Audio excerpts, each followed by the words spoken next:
Bienvenido, bienvenida al canal de Xavier Asesor, un canal en el que hablamos de hechos de actualidad política candente, algún acontecimiento histórico y de vez en cuando hacemos entrevistas. Sí, en el Estado español hay varios regímenes fiscales. Y no me refiero a que haya impuestos autonómicos o impuestos estatales cedidos. Me refiero a que en España podemos hablar de la existencia de dos regímenes fiscales, el llamado régimen fiscal común y el régimen foral, que es el que rige en las provincias vascas desde 1980-1981, negociado en conjunto bilateralmente con el Estado español, y el que rige en Navarra. El origen es similar y las consecuencias prácticas son similares. Y hoy, que empieza la campaña de las elecciones autonómicas en Galicia, creo que es más importante que nunca explicar que existen otras formas, más allá del régimen común, de recaudar los impuestos, tener potestad normativa sobre ellos y negociar bilateralmente con el Estado. Para eso, pues hoy tenemos aquí a Juan Carlos Pérez, politólogo, al cual ya invité en una ocasión por su libro Amores Pendejos, y que vuelvo a invitar en primer lugar porque probablemente sea la persona que más contenido ha generado en Internet sobre el concierto económico vasco.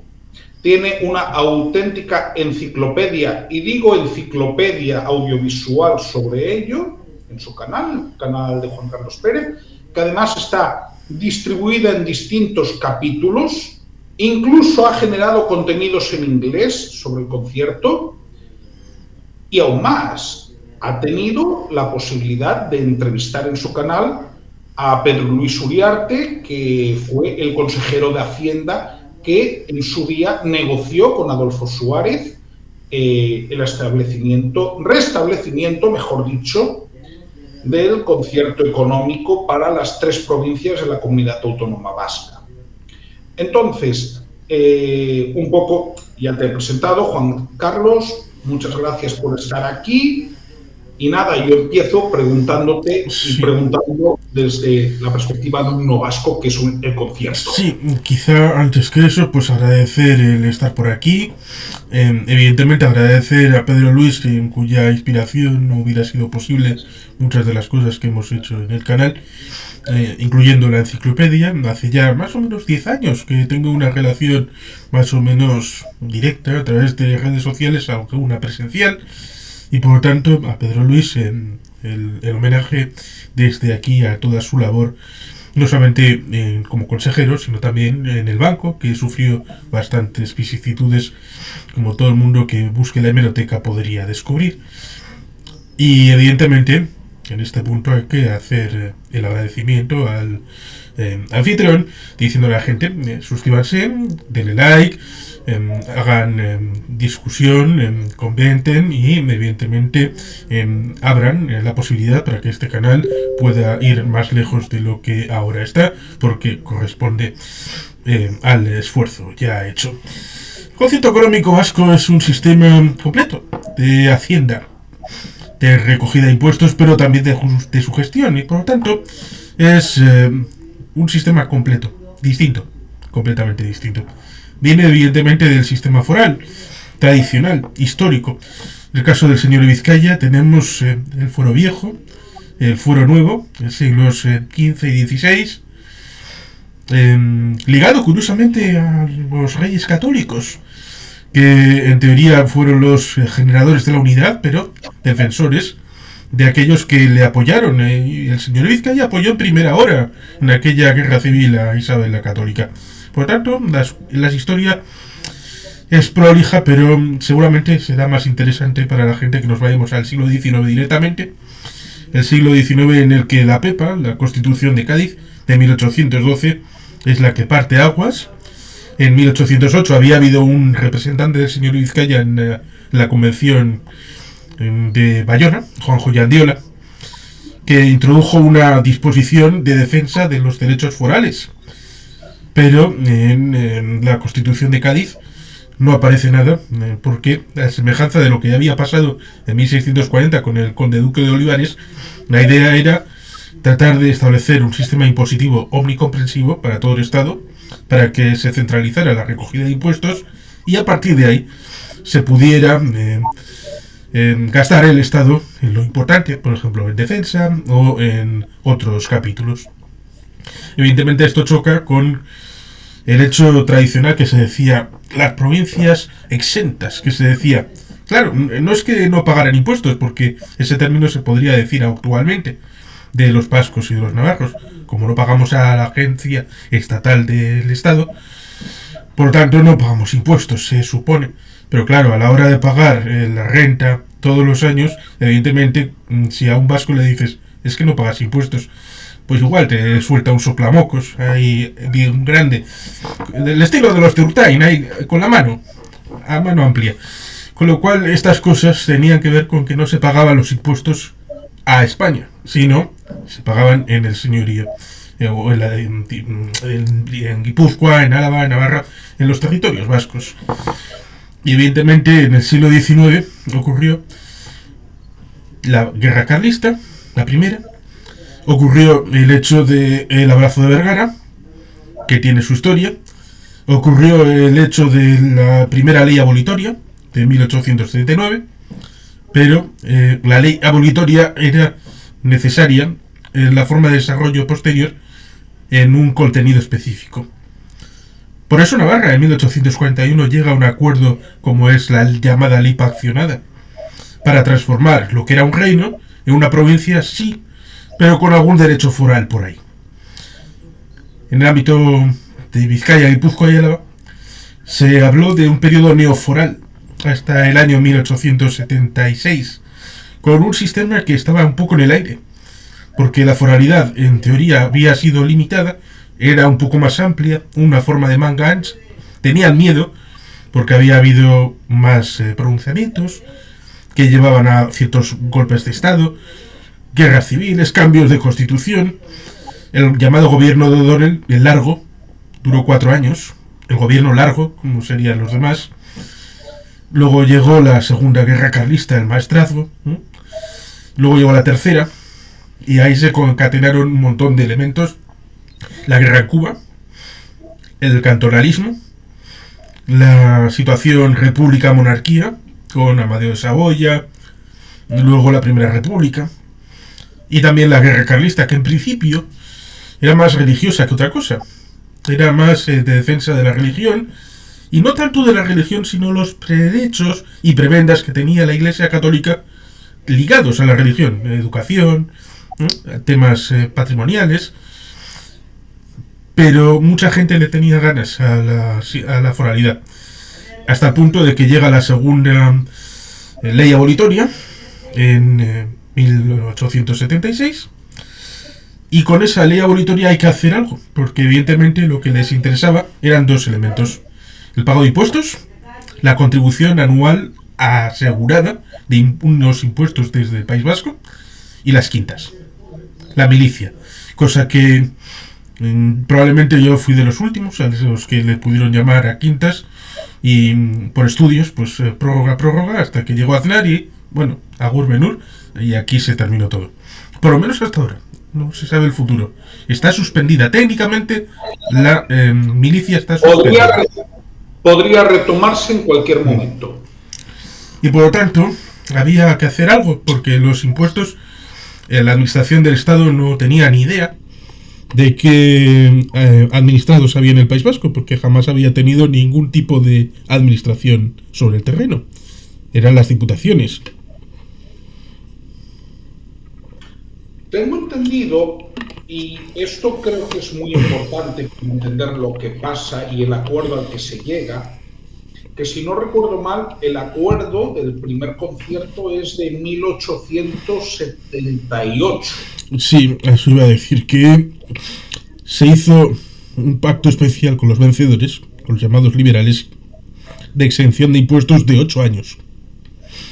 Y esto significaba que en el ámbito de 1876 hasta el año 1884, más o menos. Y por lo tanto, en ese periodo era de 10 años. 8 años es el periodo de vigencia del primer concierto. Así casa. Fueron 2 años hasta la situación del concierto.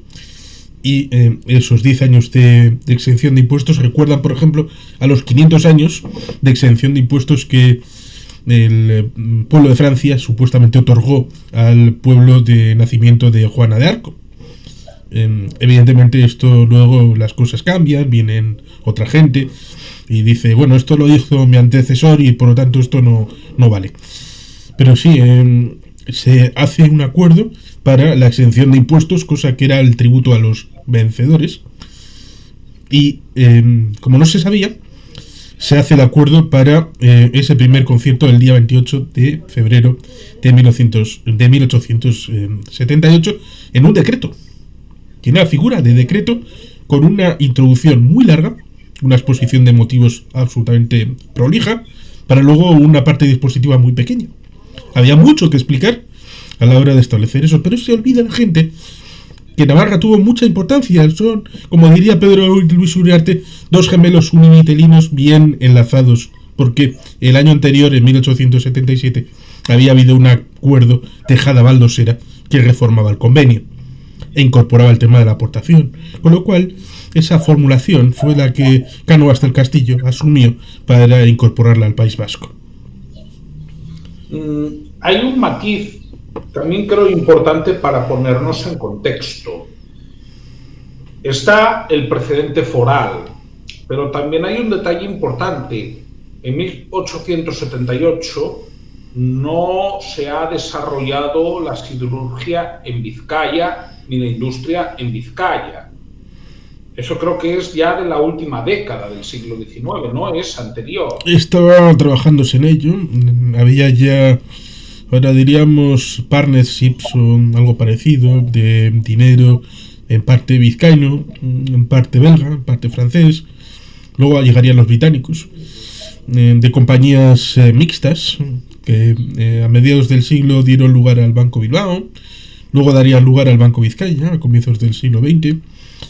Y por tanto ya se empezaba a generar un tejido industrial. Cierto es que la gente puede recordar tal vez la huelga minera de 1890. Importante porque fue, creo que fue la que Blasco Ibáñez llevó a literatura, y que el general que enviaron les dijo a los potentados que habían llamado al ejército español para que sofocara el asunto: oye, estos he visto cómo están y están muy mal, están muy malitos, por lo cual ustedes se me sientan a una negociación con esta gente y van a resolver este asunto. Cuando pensaban que lo que, ahora no recuerdo exactamente la película, pero hice un vídeo, una película que habla del año de las balas, de un asunto en Andalucía, muy chungo, en una zona minera, y usaron a la Guardia Civil como ariete para destruir a todo movimiento sindical. Estas cosas es las que pensaban que podía pasar en 1890, pero para llegar a 1890 evidentemente tenía que haber un pasado previo para poder entender esa industrialización, y por tanto ya había unos conatos importantes de industrialización en la segunda mitad del siglo XX, del siglo XIX, en lo que es la zona minera, la zona de la margen izquierda, y por lo tanto ya era importante. Pero evidentemente ese primer periodo no es necesariamente ya garantizado, porque era un concierto en minúscula, con letra pequeña, de concierto no como acuerdo, sino que las provincias vascongadas tenían que integrarse en el concierto económico español, es decir, integrarse en España, cosa que sí, eso es. Ese era el sentido de concierto económico.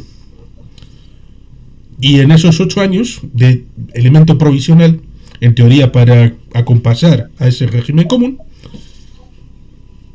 en 1886 la reina es asaltada por los representantes de las diputaciones porque ven que el gobierno español no tiene ningún interés.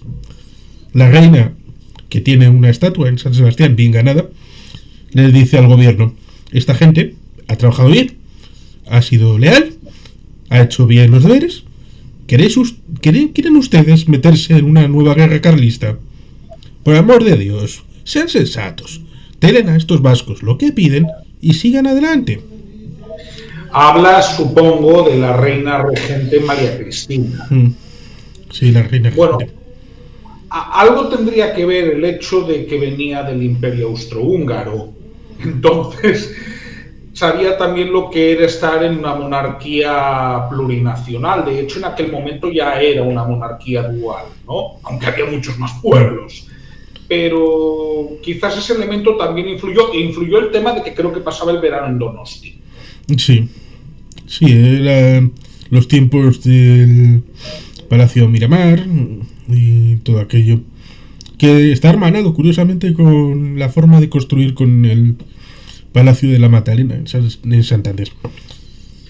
La cuestión entonces, entiendo que lo que iba a ser un pacto transitorio para preparar la integración de las provincias vascas al régimen fiscal común, acaba convirtiéndose en una costumbre, porque entiendo que en 1886 eso se renueva, pero se renueva por un plazo fijo o ya se renueva de forma indefinida. No, indefinido no se renovará hasta el año 2002.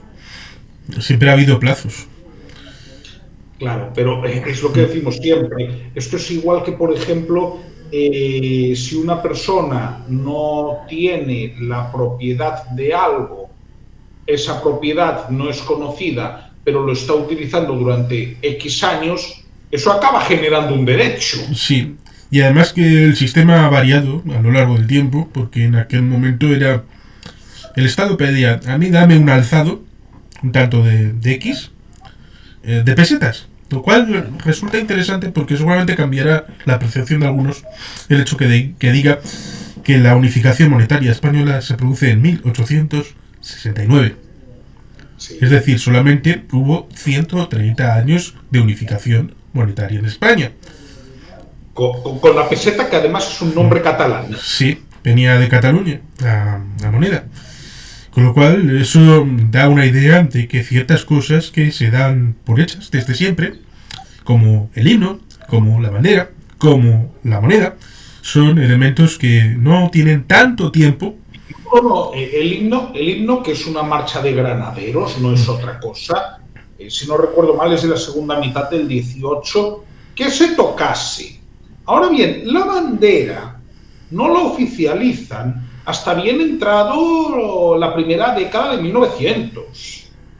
De hecho... Sí, hasta el punto de que cuando se produce la situación de 1808, evidentemente los españoles debían usar la Cruz de Borgoña como bandera insigne de los regimientos patriotas, y aquellos que han bajado del barco, porque los barcos ya no tenían mucha prestancia en aquella situación, o aquellos regimientos de extranjeros, como no tenían ninguna bandera propia, utilizaron la marítima. Pero ese fue un inicio de participación que a lo largo del siglo XIX se fue extendiendo poquito a poco. Sí, de hecho es muy, muy curioso que la bandera española, lo que entendemos por la bandera española, que evidentemente al principio es la bandera marítima, que se utiliza, solo se empieza a oficializar, y eso también nos tiene que dar que pensar, en la época de ardor patriótico sobrevenida por la guerra de Cuba, ¿no? Que tiene, como todos sabemos, un resultado, digamos que no muy brillante para la flota española, ¿no? Sí. Entonces... Sí, el concierto se prorroga por 10-20 años en las siguientes décadas, salvando incluso diferencias de régimen político, porque todo el mundo sabe que el día 11 de septiembre del año 1923 se produce un hecho, y es que están preparando la insurrección de Primo de Rivera. Y en Cataluña se produce en 1914 la Mancomunidad, que será destruida por Primo de Rivera una década más tarde, 1924-25. Pero en diciembre de 1925, Calvo Sotelo, el mártir de 1936, será ministro de Hacienda de España, a una tierna edad, muy joven. Y en ese mismo momento ratificará la continuidad del sistema de concierto económico, actualizando el tema del cupo, diciendo que no es un privilegio, es un derecho histórico de los vascos que tenéis completamente asegurado. Y esto lo dijo el mártir, el Calvo Sotelo, con lo cual resultará curioso aquellos que hablen de privilegios, de todas estas cosas, se están oponiendo a Calvo Sotelo. Bien, para empezar, habría, y ahí entraríamos en la política ficción, que ver qué habría pasado si Calvo Sotelo no hubiese sido asesinado. Lo que sí que es una cuestión objetiva es que, para empezar, Calvo Sotelo era sobre todo un tradicionalista católico, sí, profundamente español, profundamente centralista. Ahora, yo quiero recordar que, siendo ministro de Hacienda, intentó implantar impuestos directos sobre las fortunas. Y, de hecho, siendo ministro de Hacienda con Primo, introduce algún tipo de gravamen para los más ricos. Comento esto porque su pensamiento sería más bien un pensamiento corporativo católico. En ese sentido, si lo tomas por ahí, pues hombre, sí, si vas por esa rama, no me sorprende tanto. Me sorprende más o de alguien que venga del falangismo o de un jacobino. Sí, voy a leer exactamente la intervención. He hecho el 5 de diciembre de 1925, ante el Congreso de Diputados, afirmó: no por privilegio, sino por razones históricas ancladas en lo más antiguo de vuestras instituciones, disfrutáis los vascos de especialidades económicas y administrativas. Vuestro concierto económico se funda en la historia, y por eso sois vosotros una excepción, no un privilegio.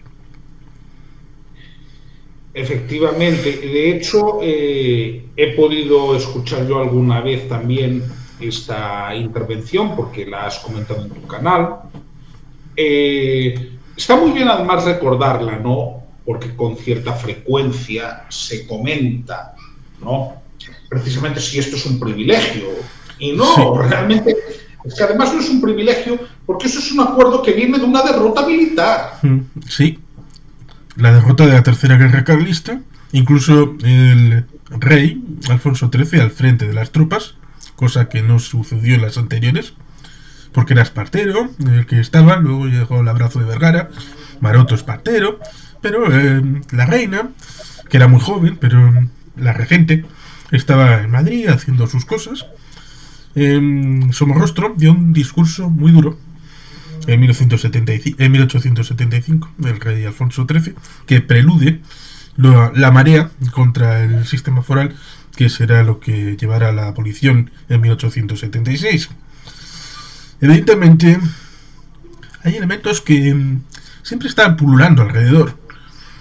1921, la derrota de Anual, el informe Picasso, que fue importante para definir la situación del golpe de Estado en 1923. Decisivo. Sin ese informe no habría habido golpe. Y Horacio Echevarrita, que participó en la fundación de Iberia, participó en un montón de situaciones económicas, residente en Guecho, que tiene aún hoy las galerías de Punta Begoña, debajo de la que fue su casa.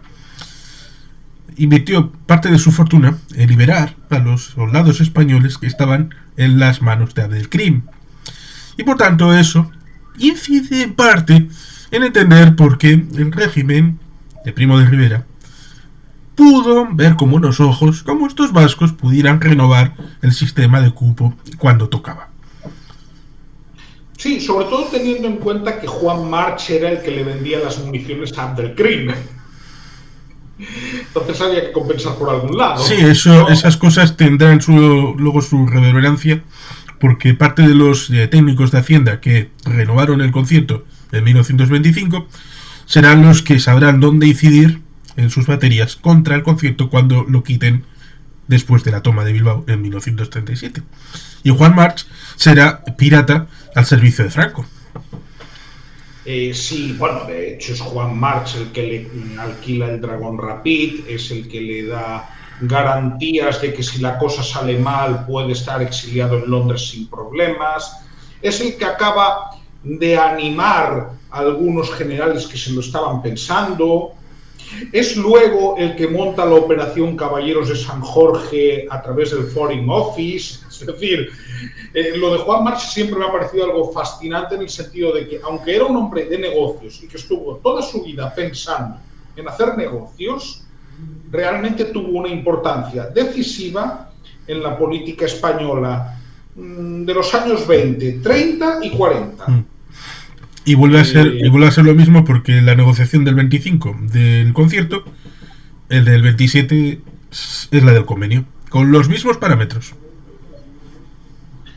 Ahí luego entramos en una cosa. Entiendo que en la Segunda República esto se mantiene. Sí, es más, el señor Indalecio Prieto, cuando hay una apertura de Cortes, dice esto hay que constitucionalizarlo y pasarlo por el tamiz de la República. Es decir, el mismo pacto que se hace con Calvo Sotelo en 1925 se vota en un previo a lo que luego será la votación en título único de sí o no.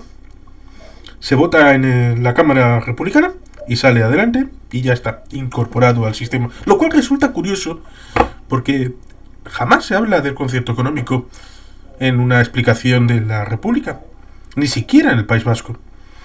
Y lo cual es curioso porque en 1934 se producirá el llamado pleito de los ayuntamientos, porque había un problema con las vides y había un exceso de material y por lo tanto había que consumirlo cuanto antes. Y para eso se pensó en retirar los impuestos, que no se cobraran ciertos impuestos. ¿Problema? Pues evidentemente que muchos ayuntamientos cobraban ese impuesto ligado a los alcoholes.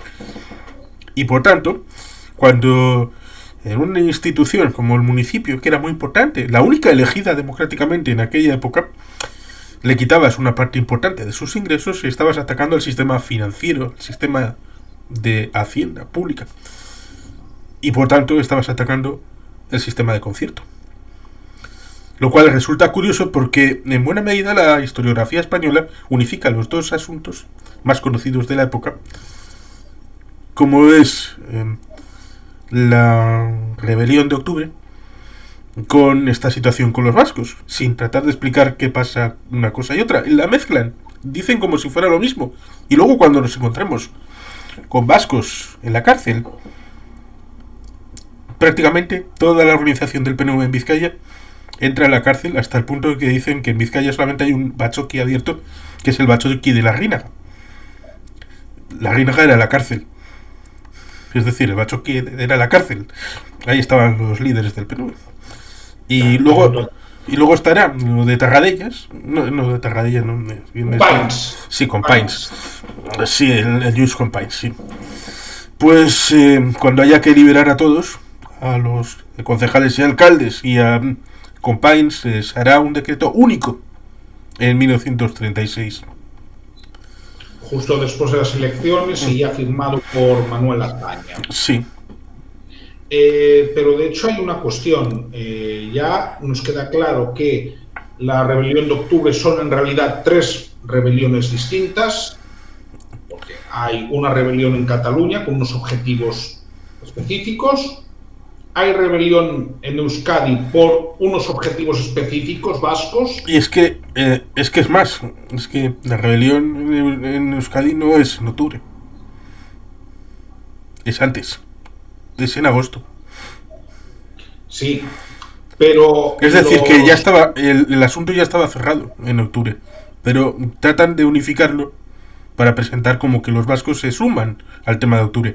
Hasta el punto de que el Lehendakari Aguirre, a Companys, le dije: cuidado, ¿dónde te metes?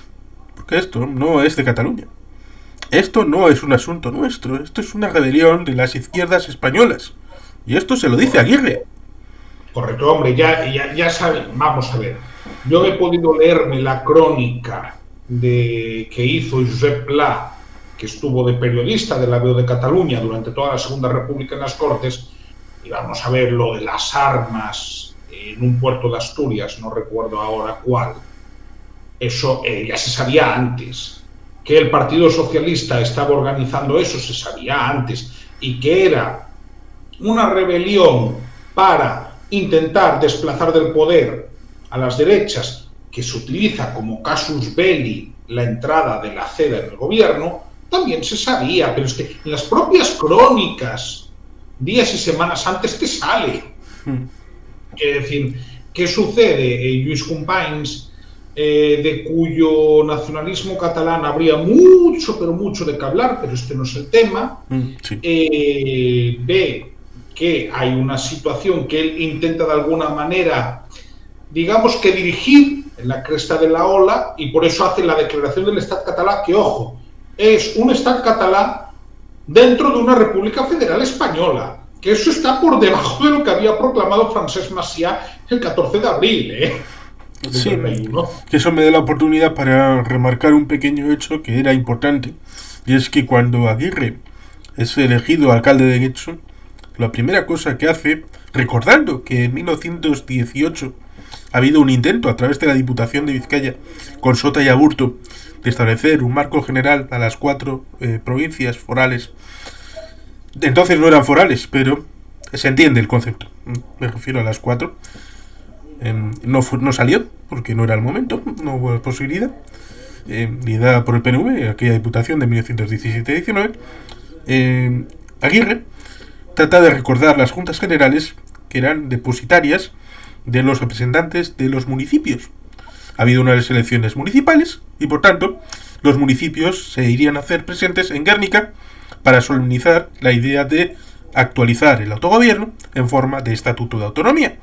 La Guardia Civil lo impidió y las diputaciones fueron designadas a dedo, lo cual era una crítica que se hacía contra la monarquía, que había designado a dedo sin haber elecciones, y la Segunda República reproduce este sistema con los miembros del gobierno de España aplicado al País Vasco a través de las diputaciones elegidas a dedo. Por lo tanto, en el primer bienio nos encontramos con partidos de izquierda, republicanos, socialistas, con ANV dentro.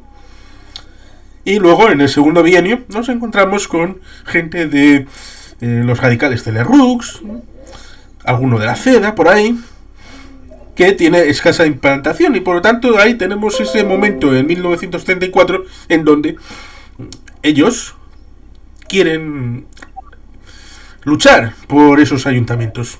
Me refiero incluso a los elegidos a dedo en las diputaciones, pero ven que tienen muy poco peso político. Por tanto, ceden el protagonismo de la lucha del pleito de los ayuntamientos a los ayuntamientos propiamente, que eligen una comisión, pero lo tienen que hacer de manera clandestina porque el gobernador de Vizcaya decide que eso es insurrección y separatismo.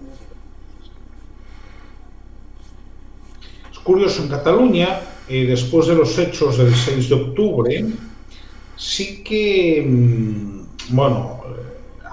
está gobernando de facto desde Madrid. Hay una suspensión, de hecho, de la autonomía, aunque ponen a dirigir el tema a Portela Valladares, ¿no? Pero lo que sí que hay es una colaboración de los cuadros de la Lliga en eso. Sí, no podemos olvidar que todo en Cataluña viene respecto a la ley de vides, de cultivo. Y es la Lliga la que denuncia ante el Tribunal de Garantías Constitucionales esa ley. Es una pelea interna catalana.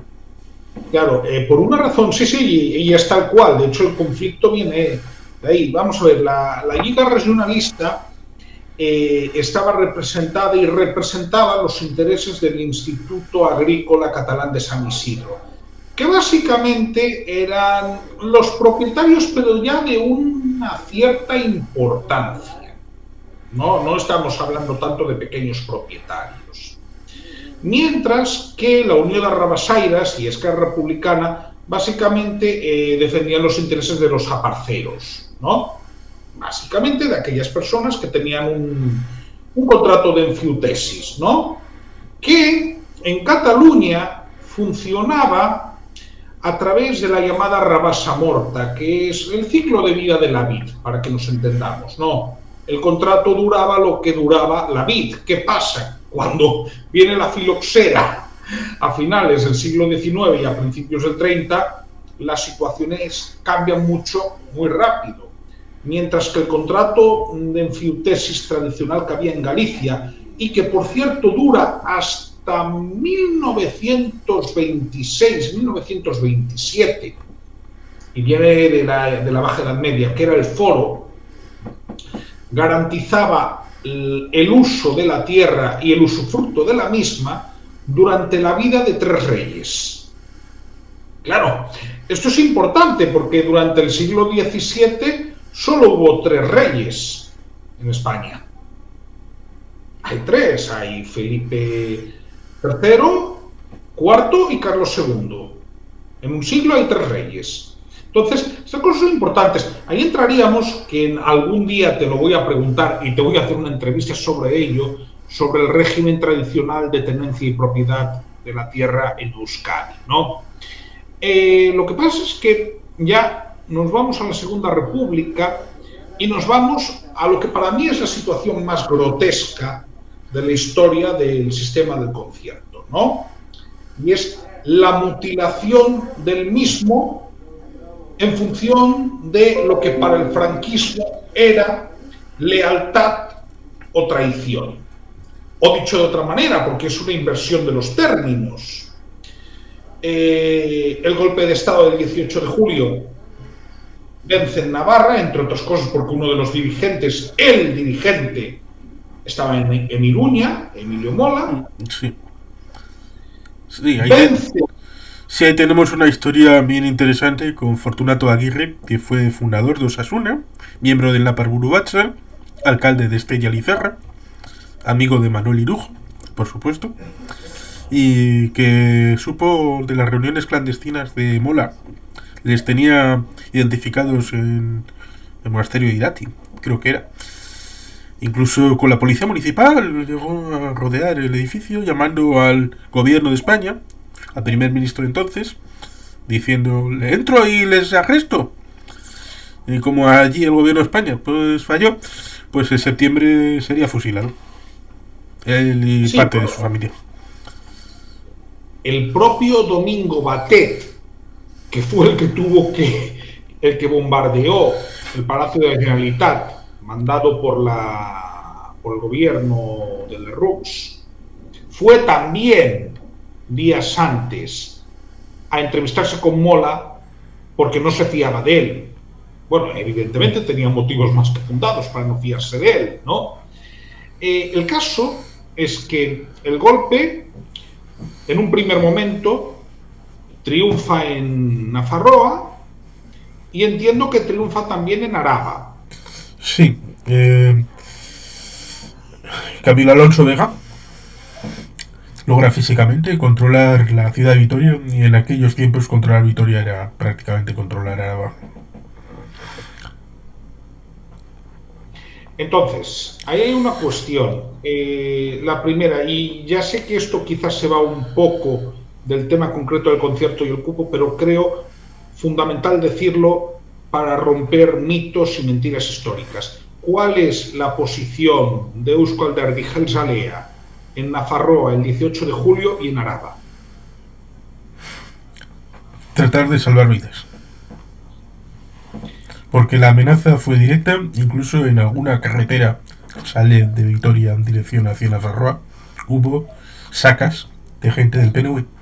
Y están ahí todavía muertos, en fosas comunes. Y hubo una familia de Alsasua. Luego, esta empresa será conocida porque estará dominada por gente de UPN, como es FASA. Era de un miembro del PNV, que era muy católico, defensor por la línea de la Rerum Novarum de sus obreros, como era el Endacari Aguirre en Chovil, chocolates bilbaínos. Estaba en San Sebastián, estaba en lugar seguro, pero fue a Alsasua, a su hogar, le apresaron, le mataron y le robaron la empresa. Miembro del PNV. Y por tanto, la gente debería entender que el PNV, en zona hostil, evidentemente, alguna gente llegó a afirmar algunas cosas que evidentemente solamente se pueden firmar cuando tienes una pistola aquí puesta encima. Cuando te hacen una oferta que no podrás rechazar, como diría Vito Corleone. Evidentemente. Está aclarado y entendido, pero me interesaba mucho que esto se dijera en público, sobre todo para los no vascos. Bien, y tenemos, y bueno, a mí me interesa que me hables de cómo se instrumentalizó eso jurídicamente durante el franquismo.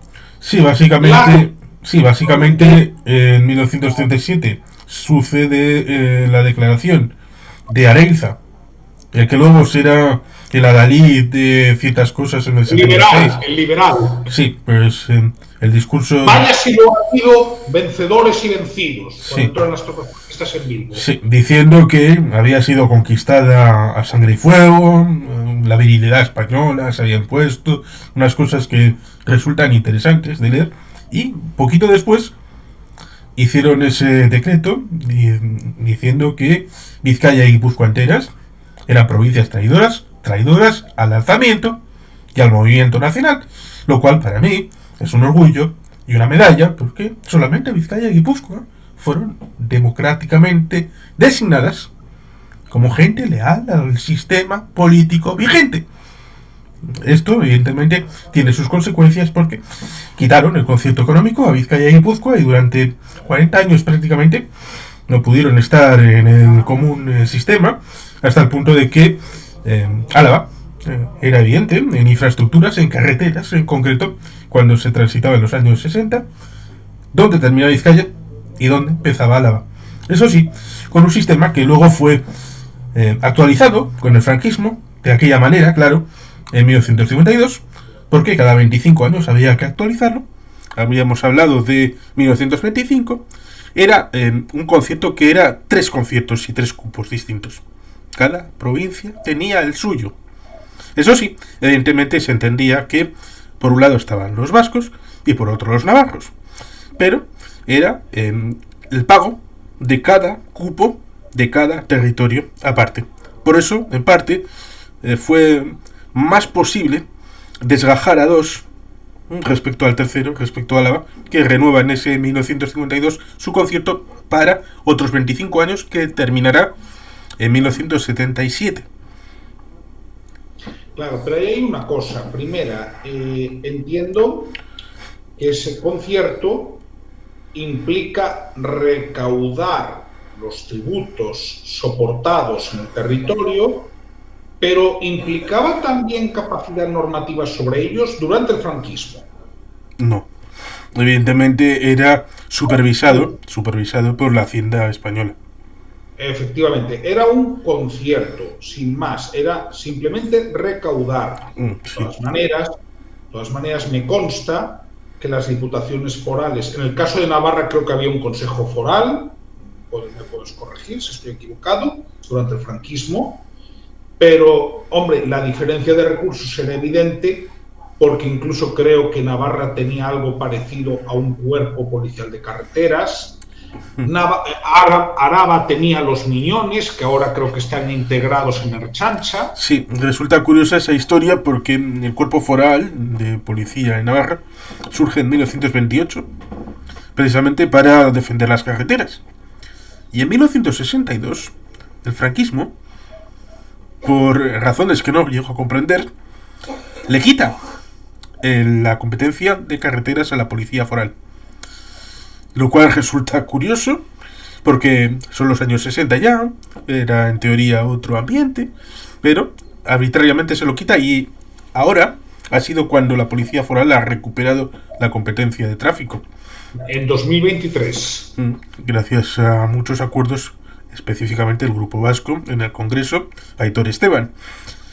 Y resulta ciertamente interesante que creo que Navarra, la última negociación fue en 1965, para renovación también de 25 años, que terminará en una renovación posterior en 1990. Claro, Pero, entonces, pero sí, ciertamente, el asunto de las renovaciones implican distintos tiempos, distintas épocas, transiciones porque Franco se muere. claro, pero para que nos entendamos, durante todo el franquismo, Guipúzcoa y Vizcaya están en el régimen común. Sí. Claro, pero es que en la actual comunidad autónoma vasca, hablar de Vizcaya y Guipúzcoa en términos territoriales, de más bien demográficos, es hablar de no menos del 80% de la población de la CAP. Sí, se daba la curiosa paradoja que cuando uno mira en 1976, en distribución por renta, claro, distribución por renta de las personas, no riqueza de los territorios, en provisión de bienes públicos a través de las administraciones públicas, de las personas. Entre las 4 provincias estaba más ricas, pues estaba Vizcaya, Guipúzcoa, Madrid. Pero claro, cualquiera que conozca la Vizcaya de los años 50, 60, incluso de los 70, sabrá el déficit de infraestructuras brutal que había. Tema ferroviario, tema de carreteras, todo aquello era un erial, porque se sacaba el dinero, iba a Madrid y volvía, a ver qué voy a decir, ese sistema que hay actualmente un poco más florido para las comunidades autónomas del régimen común.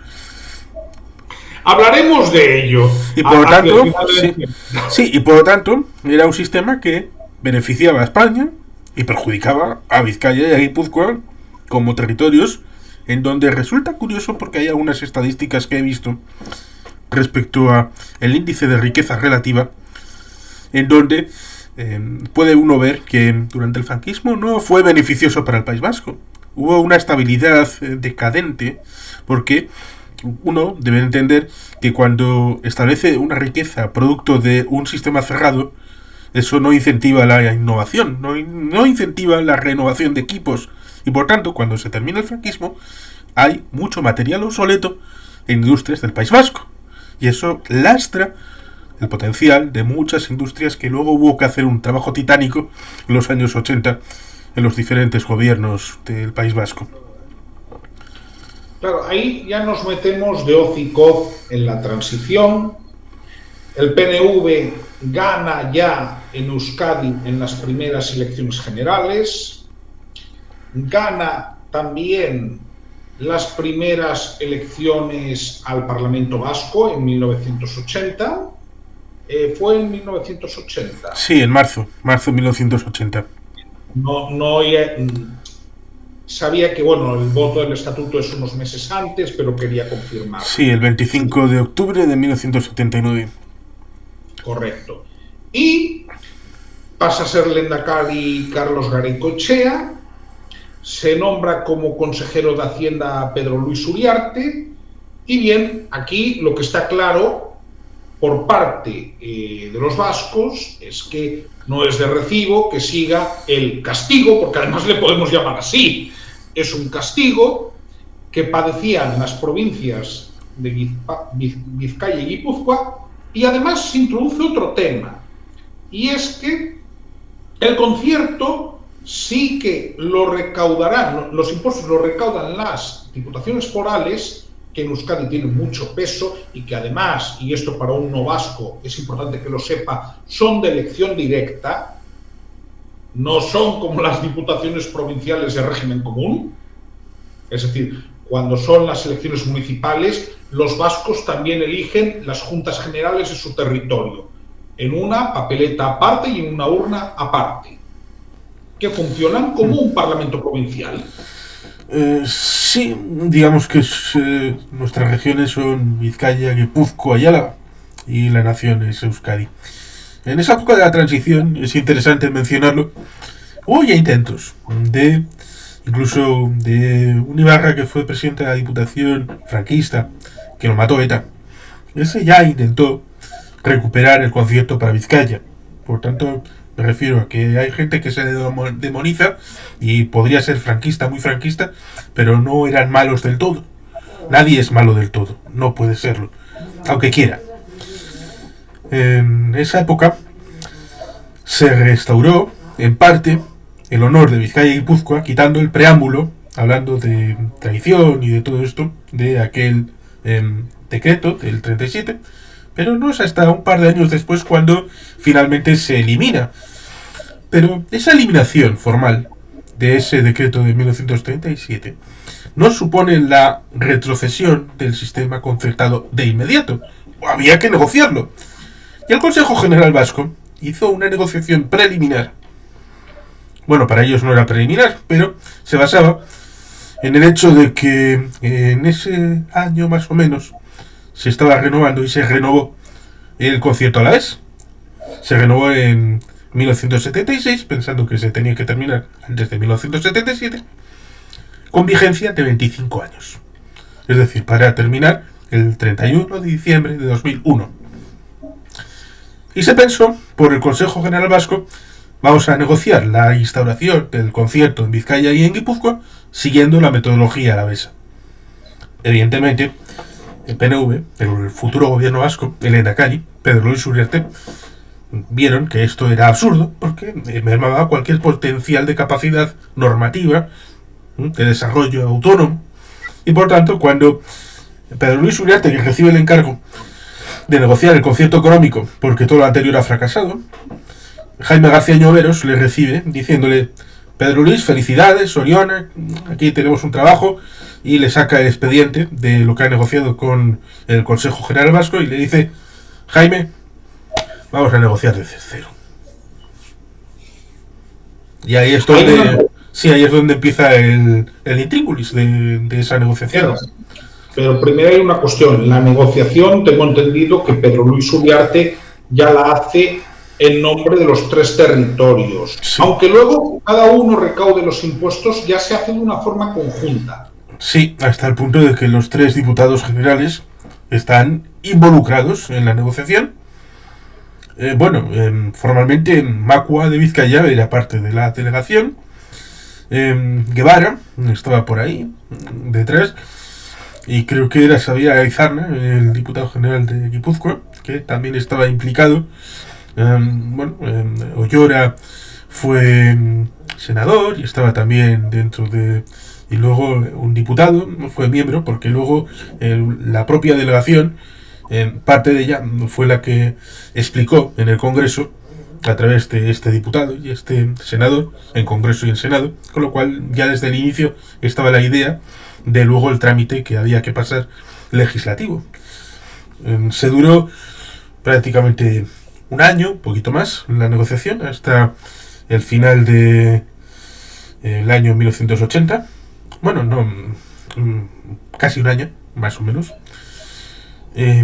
Y fue bastante dura la negociación, porque evidentemente se pasaba por terrenos ignotos. Evidentemente había que hacer un acuerdo a 3, pero evidentemente con los de enfrente, que evidentemente no eran mancos, y había que negociar evidentemente los impuestos, el hecho de la capacidad normativa. Al final será la mitad más o menos de los impuestos, todos aquellos que no tienen que ver con el mercado, con el ámbito de la capacidad adquisitiva de los productos, que evidentemente tienen que ver con el futuro IVA, que entonces tenía otro nombre, antes del 86. Todos estos impuestos que inciden en productos de consumo no tienen en el País Vasco capacidad normativa, pero en el resto sí. Claro, pero por ejemplo, y esto sería bueno que lo conociéramos desde el nacionalismo gallego, aparte yo en este caso puedo decir que he escrito algún artículo sobre ello en prensa. Las diputaciones forales tienen potestad normativa sobre el impuesto de sociedades y pueden modificar el tipo de gravamen, ¿correcto? Sí, y fue objeto de polémicas porque ciertamente las juntas generales que se restauran en 1979 con las primeras elecciones municipales son vistas de manera rara por el Estado español, porque puede entender más o menos una equiparación que ya fue polémica en Galicia, porque querían establecer la idea de que el Parlamento gallego tuviera que llevar todas las leyes a ratificación luego al A Congreso de través de una Diputados. disposición transitoria. Con lo cual eso ya te dice que la idea de una ley de un parlamento subestatal no está bien en nivel con lo que es una ley nacional del Congreso de Diputados. Con lo cual, si tienen dificultades de entender a un parlamento autonómico, ¿cómo van a entender un parlamento de una provincia?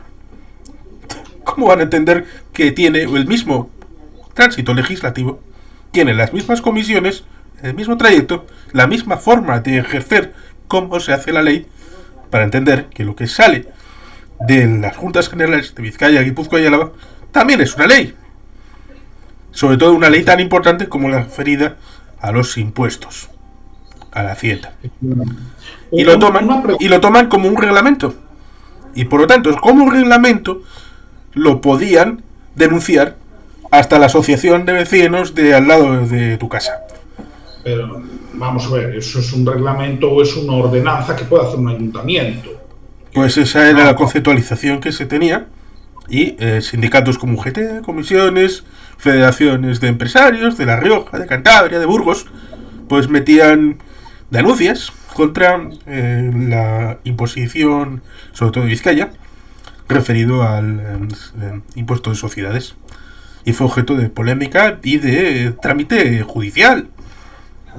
Para que yo entienda una cosa importante, yo sé lo del impuesto de sociedades. A nivel, por ejemplo, de IRPF, ¿quién marca los tipos de gravamen en el llamado tramo autonómico? ¿Los marca el gobierno de Euskadi? Las diputaciones, las juntas generales, el ámbito... Es decir, pero es que esto es importante explicarlo, repito, a un no vasco. Es decir, es que funciona distinto el IRPF en el País Vasco. Evidentemente no hay tramos autonómicos ni autonómicos. El IRPF es el que es en el País Vasco y digamos que conceptualmente hablando se podría poner en un 2% si se quisiera, pero hay un limitante. El Pacto del Concierto Económico de 1980-81 incorpora algunos principios fundamentales, es decir, unos principios básicos de utilización del sistema.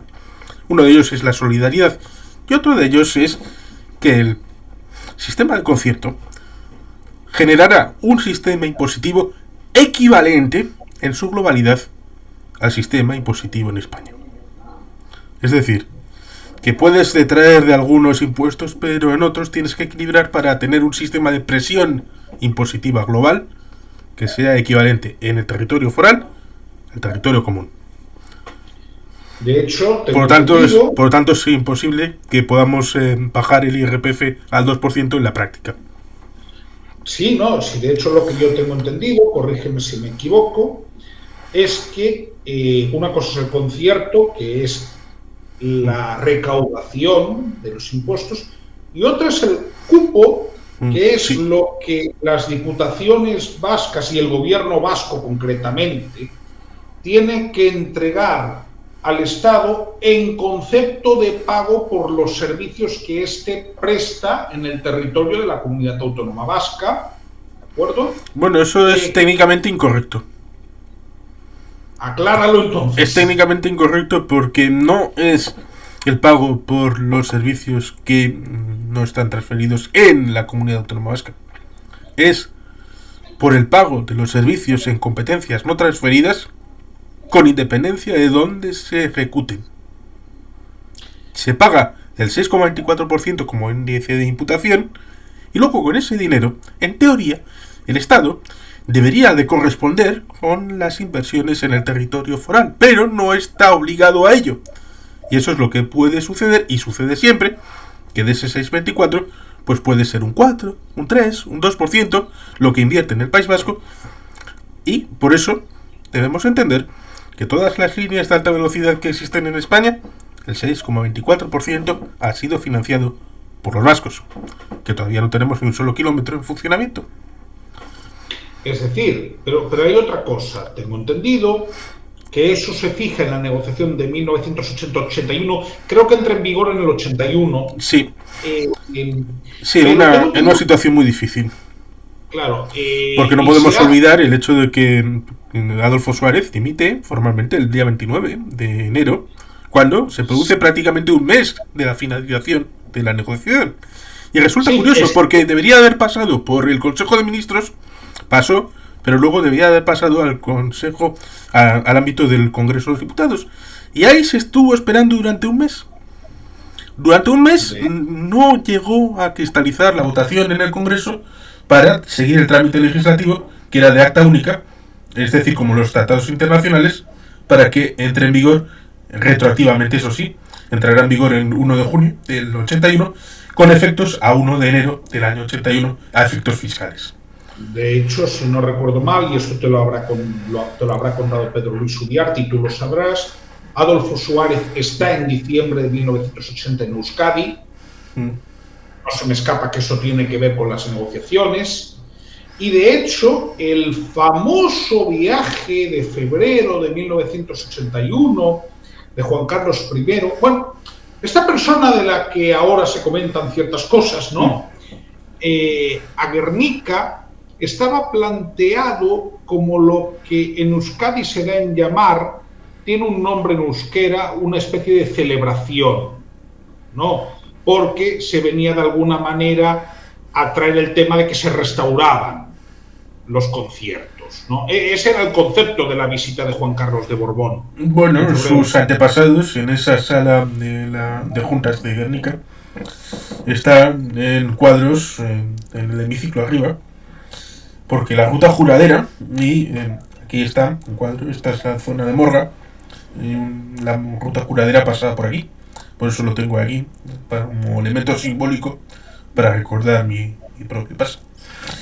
Pues evidentemente, en ese momento era cierto cariz simbólico de la jura conceptual de los fueros por parte de Juan Carlos como señor de Vizcaya.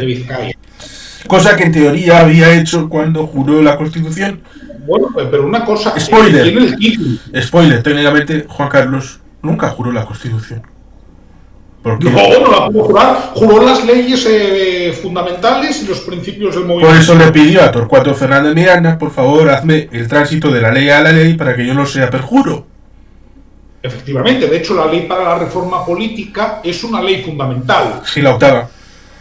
Efectivamente, que sirve para cargarse las demás, pero es una ley fundamental, es decir, no hay una ilegalidad dentro de lo que es el esquema constitucional. Sí, luego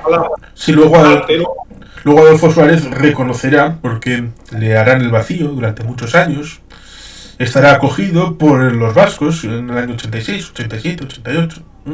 Tendrá más apego en aquellos que en ese viaje de Suárez en el año 80 le hicieron el vacío, por asuntos políticos, evidentemente, por presión, para tratar de presionar, porque él mismo lo reconoció.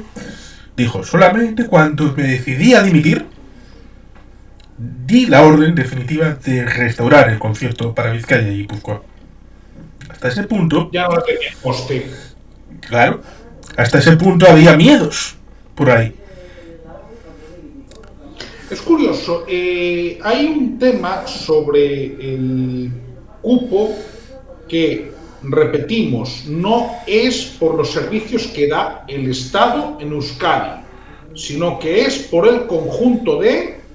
Por el conjunto de servicios, es decir, de competencias no transferidas en el conjunto del Estado. Pero es que eso es muy importante, es en el conjunto del Estado, las disfruten o no las disfruten los vascos. Sí, así es. Correcto. Y tengo entendido que se fija un 6,24 tomando como referencia la población. No, la población no era la población. Era el ámbito de la penetración del Producto Interior Bruto en el conjunto de la economía. Claro, pero eso yo por lo que entiendo, o en aquel momento se hizo una estimación, o ahora mismo está desfasado, porque teóricamente si fuese por eso, os tocaría pagar menos. Sí, está desfasado porque la economía en aquel momento era sobre un 7%, pero debido a las diferencias de infraestructuras y de gasto público precedente, se quiso hacer una estimación a futuro y una corrección, en parte en base a esa situación temporalmente, de que evidentemente había un gap que cubrir. Y desde hace ya bastante tiempo es como un 6-10 el porcentaje de la economía vasca en el Estado. Y en población un 4,88, con lo cual ciertamente por población sería mucho menos. Pero por solidaridad se quiere mantener el índice, sobre todo porque sería difícil abrir el melón de negociar eso. Bastante le costó en una negociación mano a mano a Pedro Luis y Jaime García Lloveros como para volver a abrirlo. Eso sí, hubo un momento interesante porque el cupo, en teoría, se debe de actualizar cada quinquenio. Se hizo la renovación del concierto, es decir, el concierto y el cupo, como hemos dicho, son dos cosas distintas. El concierto es el sistema y el cupo es el pago por ese sistema.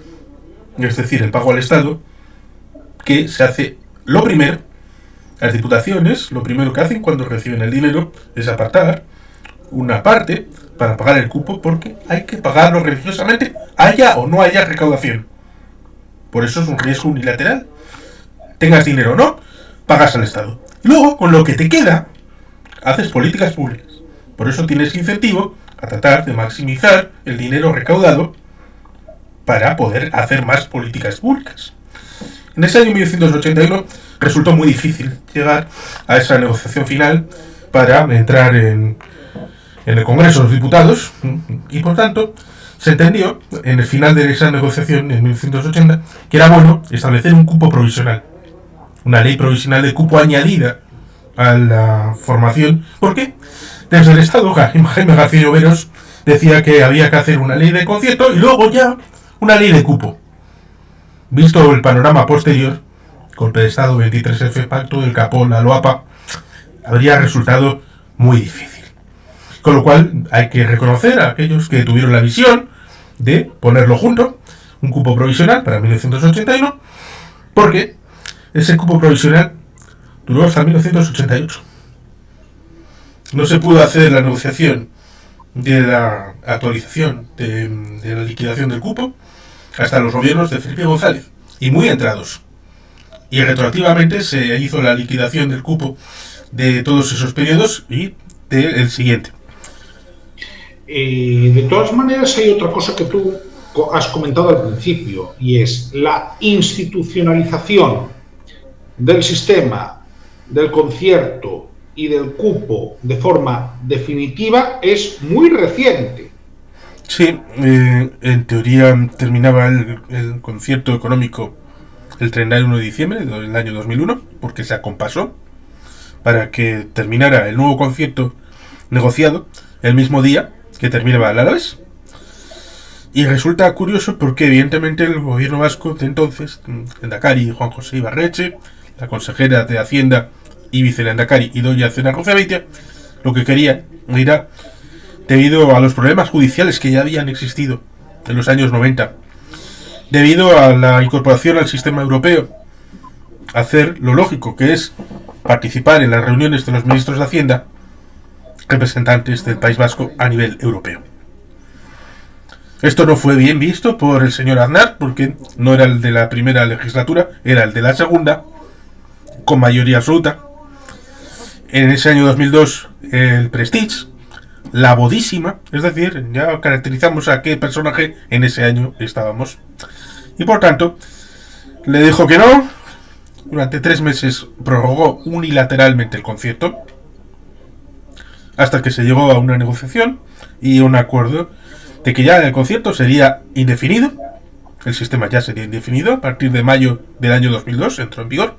Evidentemente lo que no es indefinido es el cálculo del cupo, que sigue por quinquenios.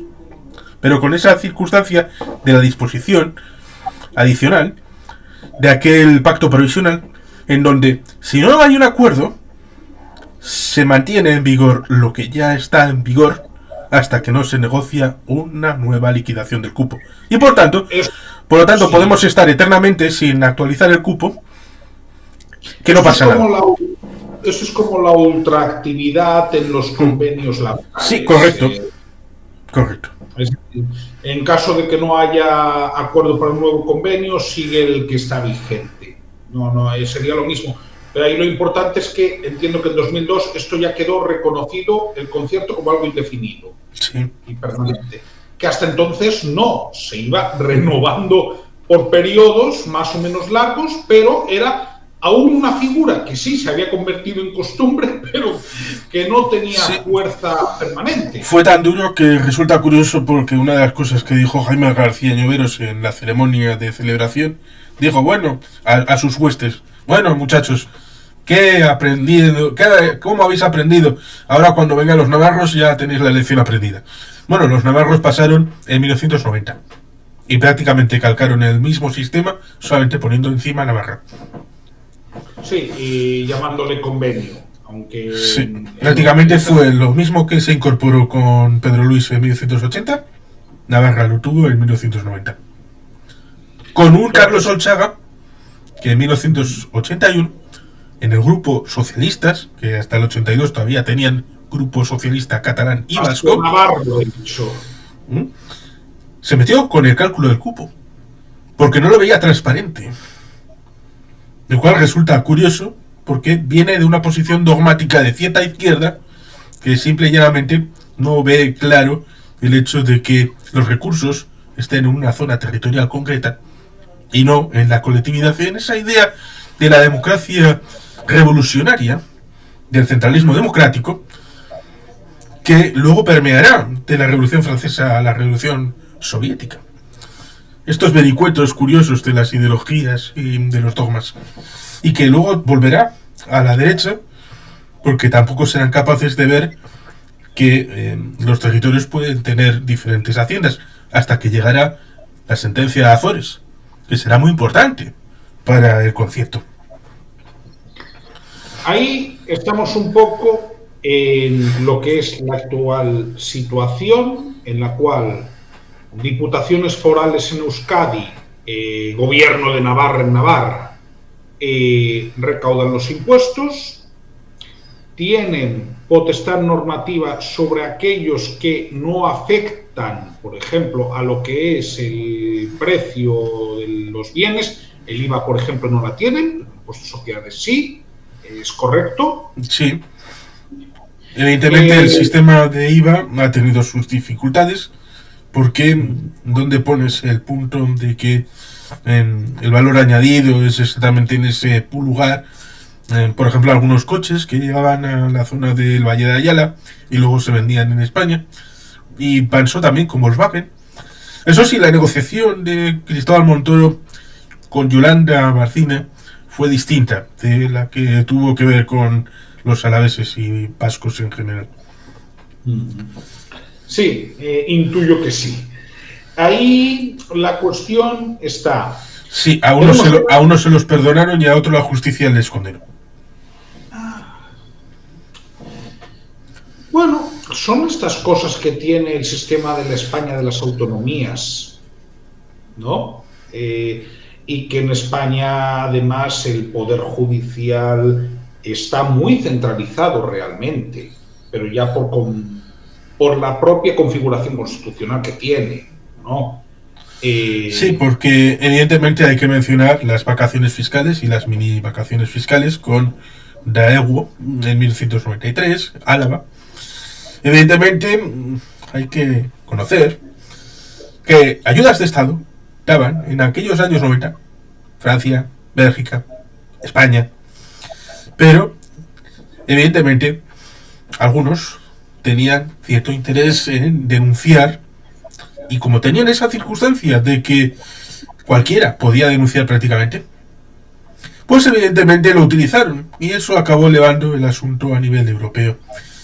Con una circunstancia, el abogado general hace unos informes y él previamente se consultó si se podía hacer, y el criterio previo era que sí era posible, es decir, una deducción específica para la creación de empresas o la importación de empresas a territorio vasco, a la vez en este concreto. Esto, evidentemente, salvó muchas empresas, salvó muchos empleos en el año 93, luego se hicieron las mini vacaciones fiscales en el año 96, pero cambió el criterio. Y resulta curioso algo típico de Alicia en el País de las Maravillas, porque en Europa quien denunciaba era el Estado español y quien estaba obligado a defender el sistema de concierto era el Estado español.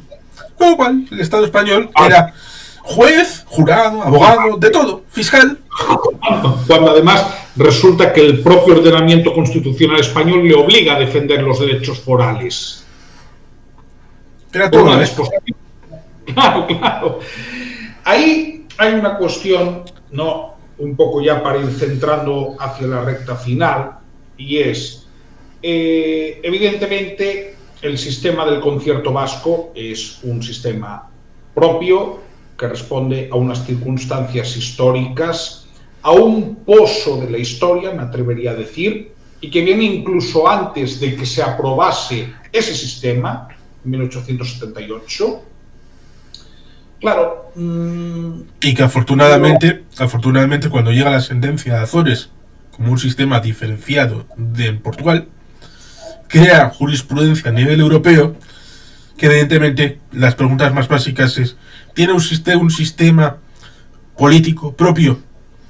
Pues evidentemente el País Vasco lo tiene.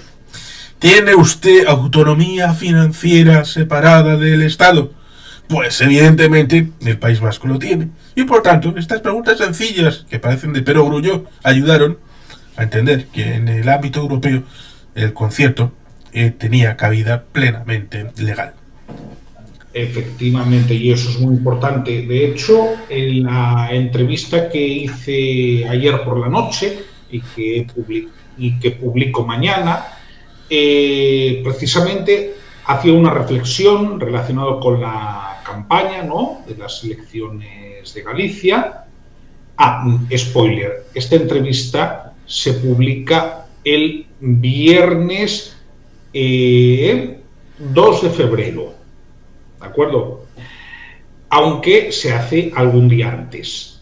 Pero bien, en la entrevista que tenía, que publiqué el 31 de enero, hablaba sobre las elecciones gallegas, sobre una cuestión, y es, el sistema autonómico vasco, para mí, es un sistema autonómico real, porque no estamos hablando únicamente de una descentralización de servicios públicos.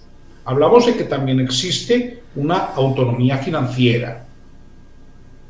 Claro, una de las cosas que yo digo como nacionalista gallego es, el sistema de régimen común, para empezar, no es un sistema federal. En segundo lugar, es un sistema que te hace extremadamente dependiente de Madrid. Por ejemplo, tenemos problemas ya no con infraestructuras, sino con entregas por pagos a cuenta del IVA. Que al final el Ministerio de Hacienda pues te hace como un cliente moroso que tarda en pagarte las facturas. Sí, que eso es interesante porque la gente debe saber que cuando hubo el pago a proveedores o el FLA, País Vasco y Navarra recibieron 0 euros. Es decir, pasamos, lo digo en plural porque ya estaba digo, pasamos la crisis del 2008-2014 con nuestros propios esfuerzos, sin la red del Estado, sin el aporte del Estado, simple y llanamente con el sudor de la gente a través de los impuestos y el buen hacer de las diputaciones y de los gobiernos. Por ese motivo, tampoco es que Euskadi tenga una fiscalidad baja, es decir, al final el sistema del concierto es un sistema de yo me lo guiso, yo me lo como. Y que estamos obligados a tener una misma plantilla. Es decir, tenemos que tener la misma plantilla impositiva que hay en España. Claro, es decir, hay autonomía en el sentido de que tú recaudas y tú, una vez que apartas lo que le tienes que pagar al Estado, administras el sobrante como consideres, eso lo tienes, cosa que no lo tenemos las comunidades de régimen común, pero tampoco luego hay algunas ventajas a las que puedas acceder en igualdad de condiciones. Entonces, yo lo digo, visto desde fuera, y ya yo más no me voy a meter con el tema del concierto en el sentido de que creo que ha quedado muy bien definido lo que es concepto, lo que es cupo. Hombre, si nos metemos en alguna pequeña disquisición que se puede hacer respecto a que existe una Hacienda General del País Vasco, aparte de la de Vizcaya, Guipúzcoa y Álava. Eso sí, tiene un carácter menor y testimonial. Por poder, el Parlamento Vasco puede crear impuestos propios como hacen las comunidades autónomas de régimen común. Lo que pasa es que evidentemente no tiene mucho sentido. Cosa que se hizo solamente una vez, en 1983, con un recargo al IRPF en solidaridad por el tema de las inundaciones, y lo hizo precisamente Pedro Luis Uriarte. Claro. Pero tenía ese carácter testimonial y de demostrar la solidaridad de manera efectiva. Claro, pero para que yo lo entienda, al final estamos ante un sistema único, propio, que responde a la tradición foral vasca, que no tendría parangón en ningún otro territorio del Estado español. Yo cuando hablo de la tradición foral vasca también me refiero a Nafarroa, evidentemente. Pero entiendo que sí en Galicia, sí en Cataluña, sí en Canarias, porque no tiene el hecho de la insularidad, quisiéramos acceder a otro tipo de financiación autonómica, evidentemente donde tengamos más peso en la recaudación, tendría que ser fundamentándonos en otras bases o en otros pilares, entiendo. Lo digo porque a Galicia no se le reconoce la foralidad, aunque sí tenemos derecho civil propio, y eso es derecho foral al final. Sí, cosa que le han negado entre el PP y el PSOE a los valencianos, por poner un ejemplo. Sí, de manera reiterada. Y que, por ejemplo, se lo reconocen a los aragoneses. Sí. En 1980, en verano, se produce un camino que llevará a la aprobación en septiembre de ese año de la LOFCA, la Ley Orgánica de Financiación de las Comunidades Autónomas. En ese primer periodo de funcionamiento de la LOFCA, solamente hay 3 personas, porque solamente hay 2 comunidades autónomas. La tercera será Galicia, la cuarta será Andalucía, pero eso llegará más tarde. Por lo tanto, las reuniones serán de Jaime García Lloveros, de Pedro Luis Uriarte y de Trías Fargas. Y en ese momento a los catalanes les ofrecieron un concierto económico. Y los catalanes dijeron que no. Tardaron en reconocerlo. Reconociéndolo el señor Artur Mas en 2012, que habían hecho mal, que se equivocaron. En el año 2000, una revista económica española hizo una consulta a los consejeros de todas las comunidades autónomas. De todas. ¿Quiere usted un concierto económico para su comunidad autónoma? Y doña Cena Goizabeitia nos respondió por motivos obvios. Desde Cataluña se dijo que no. Respondió Artur Mas y Gavarró, consejero en aquel momento. Desde el País Vasco siempre se ha dicho: ¿quieren ustedes un concierto? Por nuestra parte, no va a ser. Llévenselo, les ayudaremos. Incluso seguro que podemos enviar técnicos. Pero tiene usted un problema político, porque no hay viabilidad para la incorporación de un sistema foral propio de concierto para otra comunidad a través de la Constitución. No en el sentido de que se interpreta como foral únicamente. Lo cual ciertamente se interpreta como foral los territorios de Vizcaya, Guipúzcoa, Álava y Navarra, en base a una sentencia del Tribunal Constitucional del año 88. Sí, que también sabemos que puede cambiar en un determinado momento. Es decir, la jurisprudencia, por contra de lo que se dice, sí que cambia, siempre y cuando haya nuevos elementos. Y también resulta curioso porque la disposición adicional primera de la Constitución habla de los sistemas forales, pero luego hay una que hace referencia a Canarias. Y es muy sugestivo leer el cambio de términos. respecto a lo que pone, respecto al País Vasco, de respeta y ampara, y un término mucho más vago y dilatado para el tema de los canarios, que en teoría tienen un sistema propio, el REF y el RIC, pero luego negocian en común con el sistema común. Sí, pero al final Canarias está igual que Ceuta y Melilla en el régimen común. Es decir, tienen el tema del ISIC, de no tener el IVA. En Ceuta y Melilla tienen también un impuesto sustitutivo del IVA, pero quiero decir, al final son comunidades de régimen común. Quiero decir, tienen el hecho de la insularidad y tienen que no tener el IVA. Y tienen el régimen económico fiscal y el régimen de inversiones como un elemento distintivo, lo cual resulta curioso porque el REF, que viene a sustituir lo histórico ámbito de puertos francos del siglo XIX, el REF es de 1972. Sí, de época franquista, entendámonos. Claro, pero quiero decir, en el caso de Canarias hay ese elemento, la agencia tributaria sí tiene campo de acción. Entendámonos, un vasco hace la declaración de la renta, ¿correcto? Sí. A su diputación foral. Sí, hasta el punto de que el propio Pedro Luis ha contado alguna vez que hizo un trabajo de asesoría y le iban a pagar los honorarios y aquella empresa extranjera preguntó en el Ministerio de Hacienda a ver quién es este Pedro Luis para tener referencias, y el Ministerio de Hacienda les dijo: no conocemos al tal Pedro Luis.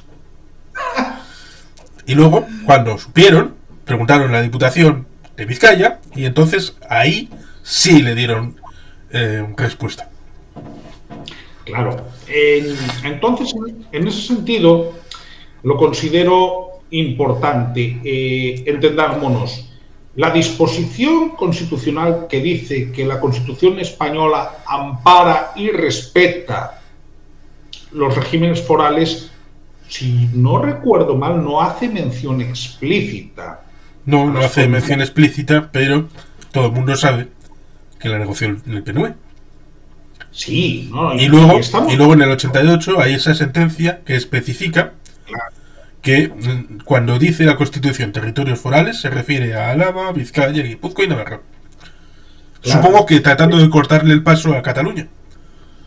Claro, pero lo digo por una razón. Al final sí que es más fácil hacer una sentencia del Tribunal Constitucional reconociendo la posibilidad de abrir el campo a otras comunidades que incorporar otras disposiciones adicionales para otras comunidades. No, pero es que incluso hay una cuestión, y es la siguiente, y esto es hecho objetivo. El derecho civil propio, al final, no deja de ser derecho foral. El derecho civil de las provincias vascas, aunque ahora ya hay un derecho, si no recuerdo, foral común vasco. Sí. Que esto es relativamente reciente también. Sí, en buena medida, en los principios sustentatorios del derecho civil originario en Vizcaya ha dado lugar a una situación omnicomprensiva para el conjunto de la Comunidad Autónoma Vasca. Claro, de hecho hay una cuestión. En Nafarroa, por ejemplo, es posible de facto desheredar a un hijo. Sí, con la legítima foral, que si no recuerdo mal, creo que es una presada en Monte Común y creo que una antigua moneda. Es decir, nada.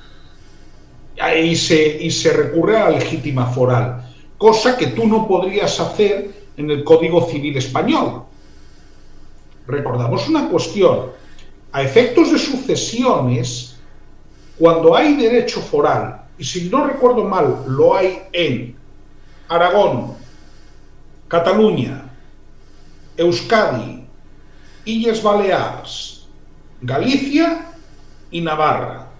En estas 6 comunidades autónomas, en derecho de sucesiones, prima el derecho civil propio. El derecho civil propio es derecho foral, se pongan como se pongan. Es decir, sí, reconocido. Eso es derecho foral porque viene de siglos atrás. Son tradiciones que se han hecho ley.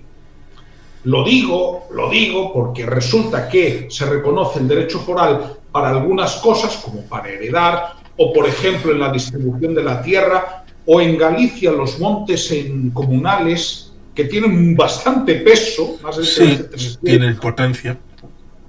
Pero luego resulta que no se reconoce para tener un régimen fiscal propio. Es decir, yo digamos que tengo claro que el régimen fiscal que tendría que tener Galicia tendría que ser un régimen fiscal propio y con un principio de bilateralidad con el Estado. Yo no soy tan pretencioso como para decir tendría que ser el concierto, tendría que ser el cupo. Lo tendríamos que hablar con el Estado. ¿Entiendes? Yo parto de esa base, de la bilateralidad. Sí, una de las acusaciones que se hace es que no es extensible, lo cual hemos comentado como técnicamente sí lo es, porque fue retirado a Vizcaya y Guipúzcoa en 1937 y pudo extenderse en 1981 de vuelta a Vizcaya y a Guipúzcoa, con lo cual técnicamente es posible extender el concierto a territorios que no lo tienen, pero más allá de lo discursivo, lo político incide básicamente en el hecho de que no quieren eliminar la unidad como uniformidad, como centralismo, a pesar de que un 624 incorporado el porcentaje que tenga Galicia, Andalucía, de todas las comunidades autónomas, nacionalidades y regiones, darán el 100 de la economía española. Por tanto, técnicamente puede llegarse a tener un concierto en todas las comunidades autónomas. ¿Problema? Pues que tendrían que acostumbrarse. Ese era de hecho el debate que había en el proceso. Es más, el señor Miguel Ángel Revilla en 1976 propugnó para Cantabria un convenio provincial en forma de concierto económico. Cuando creó ADIC, la Asociación para la Defensa de los Intereses de Cantabria. Después del manifiesto de los 100. Sí, pero es que de hecho esto es muy bueno que lo digas, porque por ejemplo, durante el proceso autonómico, preautonómico de Castilla y León, se abre ese debate allí. Pero claro, ¿cuál era el concepto que tenían ellos? Era copiar la idea vasca. Ellos defendían, y de hecho ese tema hasta los años 90 es lo que tienen en la cabeza, y es lo que tiene en la cabeza José María Aznar, digo, en su idea de la comunidad autónoma de Castilla y León, ¿no? Pero lo que dicen durante la transición, las diputaciones provinciales de Castilla es, no, nosotros queremos un sistema de concierto como los vascos, ¿no? Pensando en Álava, ¿no? Para ellos su idea del café para todos era un café para todos que realmente sería mucho más allá de lo que tienen ahora o de lo que tenemos en Galicia. Sí. Claro, lo que pasa es que volvemos a lo mismo. Las diputaciones provinciales de régimen común son una creación de Javier de Burgos en 1833 y el señorío de Vizcaya viene de la Edad Media. Sí, para cuando Javier de Burgos en 1833 y luego la eliminación formal, tanto del Reino de Granada como del señor Vizcaya en 1876, ya tienen 1000 años de historia. Es a donde yo voy. Es a donde yo voy. Es decir, y volvemos a lo mismo. Y que ciertamente que el régimen común, en teoría, se tiene que renovar cada 5 años, un quinquenio, como pasa con el cupo. Lleva 10 años caducado, ¿eh? La última vez que se renovó fue en el año 2009. Y tocaba hacerlo en 2014. Sí. Llevamos 10 años con el sistema. No se hizo en 2014, no se hizo en 2019. Y en teoría en 2024, yo creo que no.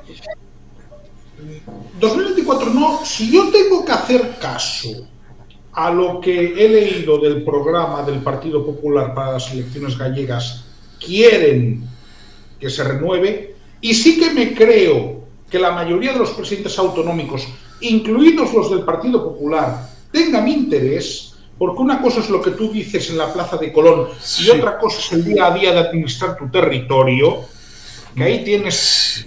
Sí, pero es que... Es que el sistema de régimen común tiene un problema muy grave dentro de sí, que es una bomba de relojería, y es la pareotificiencia. La pareotificiencia es aquel que puedes mejorar la vida de alguien sin empeorar la de nadie. Y por tanto, Esa pareteoficiencia significa que no puedes mejorar la comunidad X si vas a empeorar a la Y. Y por tanto, necesitas más recursos siempre. Necesitas dotar de más recursos sin que ninguna comunidad pierda los recursos que ya tiene. Y hacer una financiación sin que nadie resienta, eso significa que el Estado es el que pierde recursos. Y el Estado no quiere eso. Y por tanto, una negociación en esas coordenadas es en la práctica inviable. Pero es que ahí ya habría que hablar de una federalización de verdad, no solo en la gestión de los servicios públicos, sino también en los ingresos y en los gastos. Es decir, lo que no es de recibo, como mínimo yo no lo considero de recibo, es que el 60% del presupuesto de la Xunta de Galicia sean transferencias. Porque es el 60%. No, es decir, la idea es, señores, cada uno recauda lo suyo, nosotros damos una cifra que yo lo dije una vez y lo vuelvo a decir, considero que en ningún caso tendría que ser más del 4% de los ingresos para cuestiones comunes del Estado. Y a partir de ahí, eso tiene que servir para financiar la solidaridad. Que es algo que creo que debo de comentar, porque por eso es difícil hacer una negociación de competencias para ser transferidas en el País Vasco. Formalmente, y seguro que Galicia también tiene esta dificultad porque es un concierto político del estatuto que no está cumplido en su totalidad, seguro que no. Y es de aquel año, del año 81. Del año 81, y hay 30 transferencias aún pendientes. Pues evidentemente, en el caso de las transferencias, jurídicamente son de Galicia. Pero hay que transferir el material humano y financiero para que no haya duplicidades. Y en el caso vasco ocurre todavía más grave. ¿Por qué? Pues porque se ingresa y el gobierno vasco lo intentó Ibarretxe durante cierto tiempo, pero se vio que no tenía viabilidad. Puede gastar el dinero en lo que considere oportuno. Es decir, si quisieran hacer hipotéticamente un puerto o un aeropuerto, podrían hacerlo. Pero a la vez se seguiría pagando el 624 para pagar el puerto de Bilbao de pasajes, el aeropuerto de Bilbao de Vitoria y por tanto estaríamos haciendo una duplicidad, gastando dos veces por el mismo producto. Y por tanto la lógica indica que hay que esperar a que el Estado transfiera el material humano, tecnológico, de instalaciones, para que desde esa base la comunidad autónoma pueda ejercer su autoridad sin gastar dos veces. Pero esa es la dificultad, que evidentemente con ese pago del 624, pues evidentemente hay que ajustar el pago que se va a detraer del pago del cupo y va a ingresar evidentemente en el ámbito del gasto público de la comunidad. Y eso resulta interesante porque ejemplifica lo que habitualmente se dice, es que las instituciones vascas tienen más recursos per cápita. Claro, porque el Estado ingresa el 624 de los vascos y puede gastar el 4%. Y cuando la institución vasca gasta el 624, el equivalente del 624 a esa política pública, está gastando más que el Estado y por tanto tiene más capacidad de gasto, más financiación de esa política pública. Claro, pero es que el País Vasco no es un paraíso fiscal. No, claro. Quiero decir, la presión fiscal vasca está o en la media o por encima de la media del Estado. Precisamente eso dije, que la presión fiscal global tiene que ser equivalente a la del Estado y está en el concierto. Con lo cual no podemos hablar ni de privilegios ni de cuponazos, como se ha dicho alguna vez en referencia a la última actualización que pactó en su día Eusko Alderdi Jeltzalea. ¿Cuál fue la última actualización que se pactó?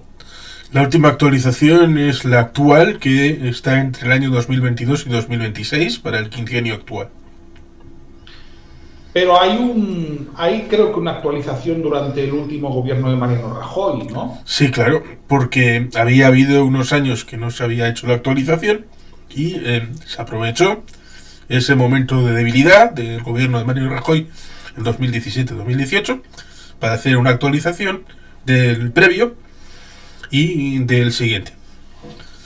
Y eso fue lo que se dio en llamar el cuponazo, cuando en realidad era actualizar y poner al día una cuestión que había quedado obsoleta. Y que la gente deberá entender que, mira, en este año 2024 Galicia tiene 3 presupuestos.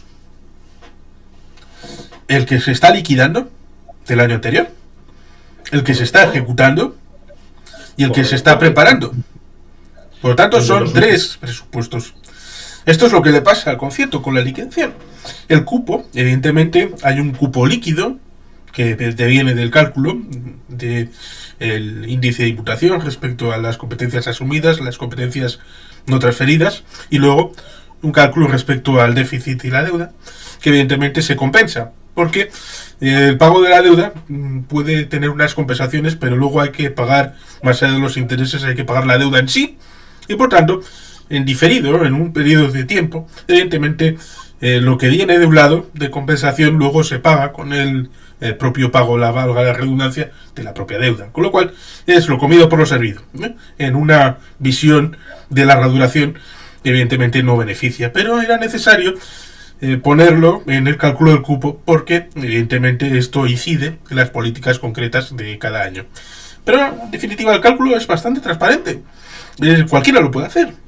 Pero para algunos es algo oscuro, incomprensible, sobre todo por aquellos que no quieren transparencia, no quieren explicar qué es el cupo, qué significa, y que evidentemente algunos llegan a decir cosas absurdas, como que les hemos elevado el cupo, como si el cupo fuera el pago al País Vasco, y es al revés, es el pago que hace el País Vasco al Estado. Pero hay gente que ha desaparecido, UPyD, Ciudadanos, ¿no? Gente que estaba en contra del concierto y lo decía alegremente ahí en el Congreso de los Diputados, como el señor Rivera, Rosa Díez. Nunca he visto tanto ruido cuando los gobiernos de Navarra han actualizado el convenio. Sí, normalmente suelen olvidarse de Navarra. Siempre. Significativo. Siempre se olvidan de Navarra. La verdad es que a mí esta charla, este conversatorio, entrevista, me ha parecido muy interesante. Primera, porque hemos podido hablar del origen del sistema del concierto, de su desarrollo histórico y sobre todo de lo que es.